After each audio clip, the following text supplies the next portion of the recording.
Les ténèbres ont reculé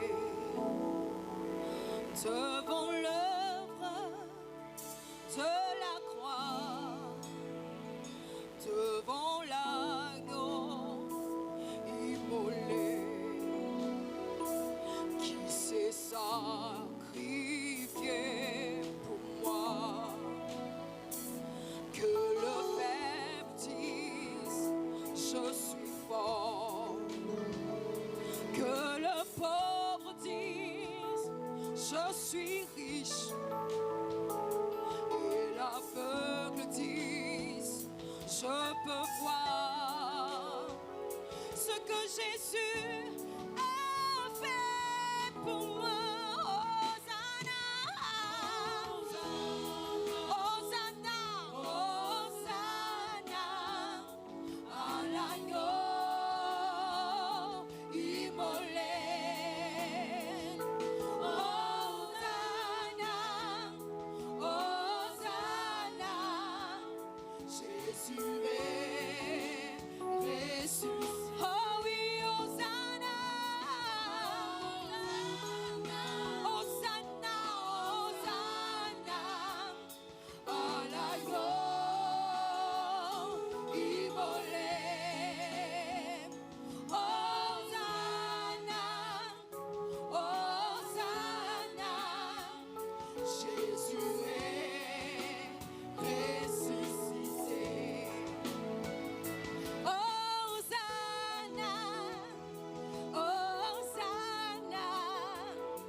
Victoire.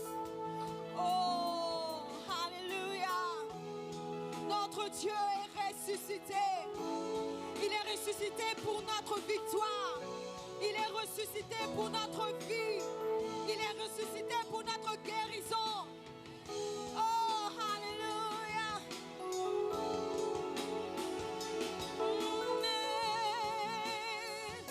Oh oui, Hosanna. Hosanna,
notre Dieu, tu te choisis des personnes personnelles pour parler de ta part, pour des jours merveilleux. Je prie ce matin que ton message que tu as prévu pour les uns et les autres fasse du bien au corps de Christ que nous sommes. Reçois toute la gloire parce que tu es Dieu, au nom de Christ Jésus. Amen. Je vous invite à lire avec moi 2 versets dans l'évangile selon Luc, le chapitre 22, les versets 28 à 29. L'évangile selon Luc, le chapitre 22, les versets 28 jusqu'au verset 29. Nous sommes en train de terminer l'année en beauté et le thème qui termine cette année, c'est les bénéfices rattachés au service de Dieu. Ce matin, je m'en vais comme ça à vous mettre du sucre déjà dans votre bouche pour les choses à venir. C'est-à-dire chacun de nous doit pouvoir goûter déjà ce qui est à venir. Et quand nous saurons que ce qui est à venir est véritablement merveilleux, je pense que maintenant nous allons nous mettre au service du Seigneur. Il a dit ceci. Vous, Jésus-Christ parlant des disciples, et également aujourd'hui à nous, vous êtes ceux qui avaient persévéré avec moi dans mes épreuves. C'est pourquoi je dispose du royaume en votre faveur, comme mon Père en a disposé en ma faveur. Je reprends. Vous êtes ceux qui avez persévéré avec moi dans mes épreuves. C'est pourquoi je dispose du royaume en votre faveur, comme mon Père en a disposé en votre faveur. Bien-aimés frères et sœurs, la Bible déclare ceci. C'est le Christ qui parle. Il dit, je ne vous laisserai pas orphelins. Je viendrai à vous encore un peu de temps. Et le monde ne me verra plus. Mais vous me verrez. Pourquoi? Parce que je vis. Bien-aimés frères et sœurs, le plus important pour nous en tant que les enfants de Dieu, en tant que des sauveurs de Christ, un jour, nous verrons le Christ vivant. Nous ne sommes pas là pour voir des mains de mort, parce que le Dieu que nous servons, il est le Dieu vivant. Et la Bible déclare ceci. Mais à tous ceux qui l'ont reçu, à tous ceux qui croient en Jésus-Christ, la parole, elle a donné le pouvoir de devenir enfant de Dieu. Ce que nous sommes aujourd'hui est plus important. Et demain, il y a des choses merveilleuses qui nous attendent là-haut dans les cieux. C'est pourquoi tu ne dois pas te minimiser. C'est pourquoi dans la présence du Seigneur, tu dois te réjouir parce que nous sommes des personnes exceptionnelles. Nous sommes des personnes importantes. Même si les hommes ne nous voient pas, même si le monde ne nous considère pas, mais il y a une personne là-haut dans les cieux qui nous considère, qui nous regarde et qui tient nos vies en ses mains. Quel Dieu merveilleux. Le thème de ce matin, il est simple. Ne perds pas de vue ta récompense. Alléluia. Ne perds pas de vue ta récompense.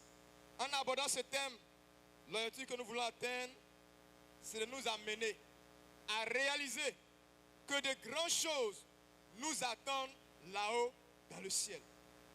Je vais amener chacun de nous ce matin à comprendre que de grandes choses, de grandes bénédictions nous attendent là-haut dans le ciel. Lorsque nous prenons nos enfants, tu dis à papitou, fais de sorte que le trimestre à venir, tu sois premier. Quand l'enfant va à l'école, parce que tu lui as dit, dès le premier, tu vas lui acheter un vélo. Quand l'enfant va à l'école, tout ce qui est dans sa tête, travailler de sorte à être premier et puis avoir son vélo. Quand nous prenons les basqueurs, il veut frapper son adversaire. Pourquoi? Pour avoir des couronnes après. Mais ces couronnes sont périssables.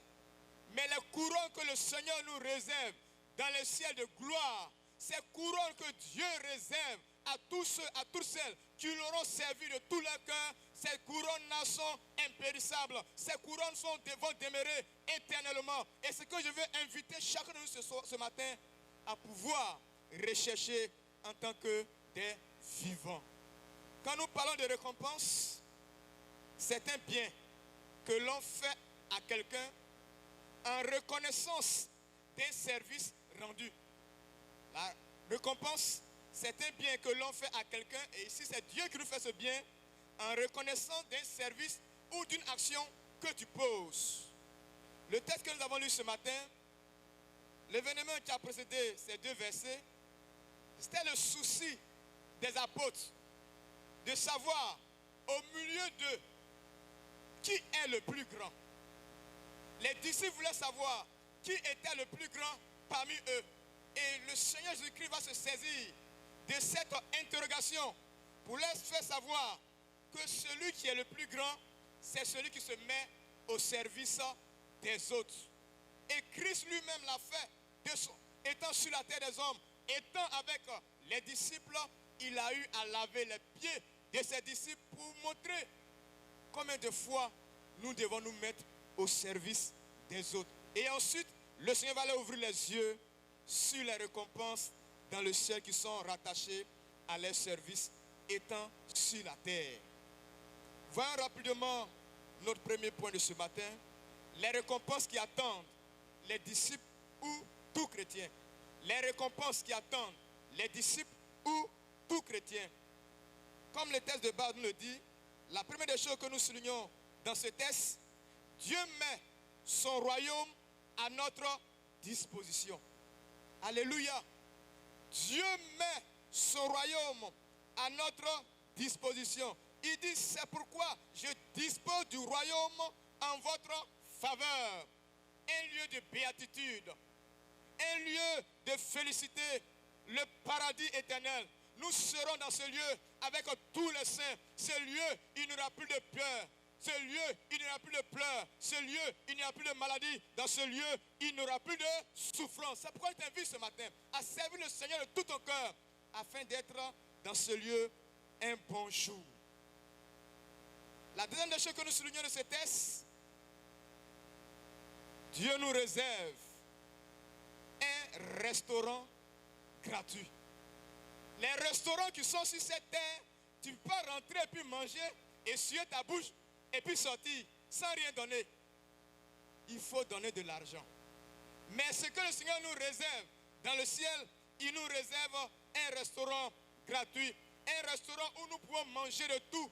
Un restaurant où nous pouvons manger de tout ce que nous désirons. Et dans ce ciel de gloire, dans ce restaurant, il y aura des cuisiniers spécialisés pour des mets succulents. J'ai dit, je vais mettre du sucre dans vos bouches pour que vous puissiez chercher à y aller. Dans ce ciel de gloire, Dieu nous réserve une buvette pour se désaltérer. Sur cette terre des hommes, il y a des buvettes par-ci, par-là. Ça a pris tous les carrefours, toutes les rues d'Abidjan et même à l'intérieur. Mais Dieu nous réserve une buvette pour se désaltérer, comme il est dit dans notre texte de base.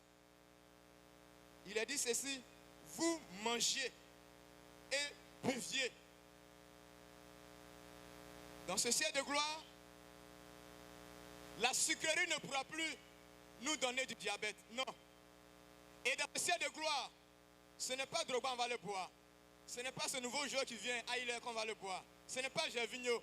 Mais dans le ciel de gloire, nous allons boire le bon vin, le merveilleux vin. L'essence c'est Drogba, l'essence c'est Hilaire qui va venir bientôt. La jeunesse c'est ça, non?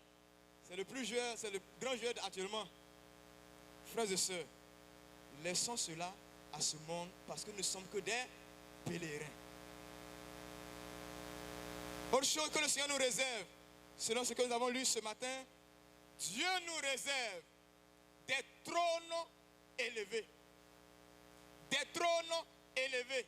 Des sièges qui sont réservés pour des personnes spéciales. Des sièges qui sont réservés pour des personnes très importantes que tu es, que je suis. C'est à toi que le Seigneur réserve cela. Si et seulement si tu te mets véritablement au service du Seigneur. Que rien dans ce monde, mon frère, que rien dans ce monde, ma soeur, ne t'empêche de t'asseoir sur ces chaises pour juger les 12 tribus d'Israël. C'est pourquoi il dit ceci dans Matthieu chapitre 19, les versets 27 à 28. Matthieu 19, verset 27 à 28. Il a dit ceci. Jésus leur répondit, verset 27 d'abord, Pierre prend la parole, lui dit, voici, nous avons tout quitté et nous t'avons suivi. Quand sera-t-il pour nous? Jésus leur répondit, je vous le dis en vérité, quand le Fils de l'homme, au renouvellement de toutes choses, sera assis sur le trône de sa gloire, vous qui m'avez suivi, vous serez de même assis sur 12 trônes et vous jugerez les 12 tribus d'Israël. Cette promesse est pour toi, frère, sœur. Il ne faut pas rater ce grand rendez-vous dans le ciel. Autre chose que nous voulons souligner ce matin, nous serons continuellement dans la présence du Seigneur. Là-haut dans les cieux, nous serons continuellement dans la présence du Seigneur. Nous allons revivre cette relation dynamique qui a existé avec Adam et Ève, avec le Créateur dans le jardin d'Éden. Il y avait une relation très dynamique. Malheureusement, ces premières personnes, ces premiers hommes ont mangé l'arbre du fruit défendu et ils ont perdu ces privilèges. Mais nous, dans le ciel de gloire, bien-aimés frères et sœurs, nous serons continuellement dans la présence du Seigneur. Autre chose que nous voulons souligner ce matin également, c'est que nous serons continuellement entourés de la gloire de Dieu. Dans le ciel, nous serons continuellement entourés de la gloire de Dieu. Quand nous lisons Exode chapitre 40, les versets 34 à 35, Exode 40, versets 34 à 35, la Bible déclare ceci. Après la construction du tabernacle par Moïse, la Bible dit que la nuée de gloire est descendue sur la tente d'assignation et la gloire de l'Éternel a rempli le tabernacle au point où Moïse avait du mal à entrer dans ce lieu-là. Pourquoi? Parce que la gloire de Dieu avait environné, la gloire de Dieu avait rempli le tabernacle. Moïse ne pouvait pas entrer dans ce lieu. Frères et sœurs, au ciel de gloire, nous allons être continuellement entourés de la gloire de Dieu. Ce que Moïse a vu, c'est petit, mais il ne pouvait même pas entrer. Mais dans le ciel de gloire, nous serons continuellement avec le Seigneur. Et la Bible déclare ceci, que cette nuée de gloire a accompagné Israël durant tout leur parcours dans le désert. Toutes les fois que la nuée de gloire s'arrêtait, Israël était obligé de marquer une pause parce que cela signifiait la présence de Dieu. N'est-ce pas merveilleux, mes frères et sœurs, de dépendre totalement d'un tel Dieu puissant, un tel Dieu grand. C'est là notre récompense. Quand nous lisons Exode chapitre 15, le verset 2, il est dit ceci, l'Éternel est ma force et le sujet de mes louanges. C'est lui qui m'a sauvé. Il est mon Dieu, je le célébrerai. Il est le Dieu de mon Père, je l'exalterai. Alléluia. C'est merveilleux d'être enfant de Dieu. C'est merveilleux de pouvoir travailler, servir le Seigneur dans n'importe quel département que nous sommes pour pouvoir bénéficier de ces récompenses là-haut dans les cieux. Je voulais terminer en parlant du grand 2, les bénéficiaires du royaume de Dieu. Frères et sœurs, pour aller au ciel, ou bien pour que tu sois là ce matin, le salut, il est gratuit. Personne n'a payé un sou pour que Dieu puisse le saisir, même pas 5 francs. Le salut, il est gratuit. Mais en ce qui concerne les récompenses se méritent. Alléluia. Si tu veux être récompensé, ça se mérite. Sinon, tu vas être au ciel, mais tu n'auras rien. Malheureusement, il y a un frère, tellement qu'il ne veut rien faire, il a dit ceci. Ce que moi je sais là, ce que je veux, si Christ est revenu et que moi je suis allé au ciel, même si je suis le gardien de la douche d'Abraham, ça me suffit. Tellement qu'il ne veut rien faire. Que cela ne soit pas ton cas. Il ne sait même pas qu'il est plus grand qu'Abraham. Il ne sait pas ça. Frères et sœurs, il ne faut pas chercher à aller au ciel seulement pour être le gardien de la douche d'Abraham. Mais travaille, étant certain, c'est le Seigneur de tout ton cœur et tu auras des récompenses là-haut dans les cieux. Le texte de base que nous avons lu nous mentionne que ceux qui vont bénéficier des récompenses dans le ciel, ce sont les persévérants. Les persévérants. Il a dit, vous avez persévéré avec moi. C'est Christ qui le disait. En effet, les disciples avaient persévéré avec Jésus-Christ. Jésus-Christ a été lapidé. Jésus-Christ a été chassé. Jésus-Christ a été injurié. Mais les disciples sont restés auprès de leur Créateur. Ils sont restés auprès de leur Maître. Ils sont restés auprès de Jésus-Christ. Et lorsque nous lisons Jean chapitre 10, les versets 31 à 32, il a dit ceci. Alors les Juifs prirent de nouveau des pierres pour le lapider. Jésus leur dit, je vous ai fait voir plusieurs bonnes œuvres venant de mon Père. Pour laquelle me lapidiez-vous? Hein? Cette parole doit pouvoir nous interpeller pour dire que Christ a été bel et bien lapidé. Il a été chassé. Nous pouvons lire à la maison également Luc chapitre 4, le verset 29. Frères et sœurs, les disciples ont tenu bon aux côtés de Jésus-Christ malgré les persécutions. Ils n'ont pas relâché. C'est pourquoi nous devons, nous aussi, persévérer jusqu'au bout. Ne pas relâcher. L'Écriture ne dit-elle pas que ce sont les violents qui s'empareront du royaume des cieux? Alléluia. Quand nous lisons Matthieu chapitre 11, le verset 12, il a dit ceci. Depuis le temps de Jean-Baptiste jusqu'à présent, le royaume des cieux est forcé et ce sont les violents qui s'en emparent. Frères et sœurs, si tu veux être récompensé demain, c'est maintenant qu'il faut persévérer dans ce que tu fais. Dans ton service, ici à l'église, dans ton service auprès de tes frères et sœurs. C'est maintenant qu'il faut le faire. Notre pèlerinage, pour terminer, prendra fin bientôt. Servons le Seigneur afin de bénéficier des récompenses célestes. Notre pèlerinage prendra bientôt fin. C'est pourquoi servons le Seigneur de tout notre cœur afin d'être récompensés dans le ciel de gloire. Que le Seigneur vous bénisse. Amen. Nous allons nous incliner devant le Seigneur et je vais faire appel à Elkanah en quelques minutes. C'est un culte spécial. Alléluia. Avec votre permission, nous allons tous nous tenir debout et chanter avec Elkanah. Par tous les saints glorifiés, nous allons chanter gloire à l'agneau ce matin. Celui qui nous a sauvés et celui qui nous réserve ces grandes choses là-haut dans le ciel. Est-ce qu'avec Elkanah, nous pouvons chanter ce chant ensemble?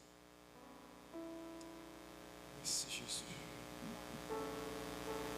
Par tous les saints glorifiés, Jésus inspire les louanges plus belles que les ondes des anges, mieux que les chants.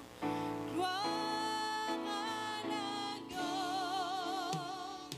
gloire à l'agneau, gloire à l'agneau sacrifié, gloire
y a un peuple de Dieu ce matin qui peut lever la main vers le Seigneur et bénir le nom de ce Dieu qui nous réserve tous ces privilèges dans le ciel de gloire? Est-ce qu'il y a un enfant de Dieu ce matin qui veut rendre gloire à Dieu parce qu'il nous réserve de grandes choses là-haut dans les cieux? Ensemble, bénissons-le, Seigneur. Jésus-Christ est merveilleux. Jésus-Christ est grand. Notre Dieu que nous servons, il est merveilleux.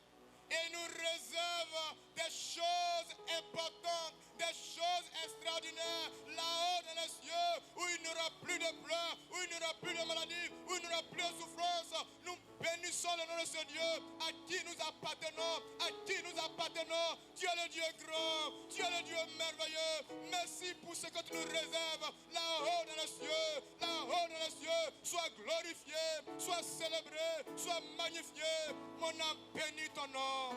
Mon âme bénit ton nom. Mon âme bénit ton nom. Sois célébré, sois magnifié, parce que tu es Dieu, parce que tu es Seigneur. Honneur, élévation, règne te reviendra jamais. Au nom de Jésus, au nom de Jésus, au nom de Jésus, au nom de Jésus. Une grande joie ce matin t'appartenir. Béni sois-tu infiniment, Père. Alléluia. Alléluia.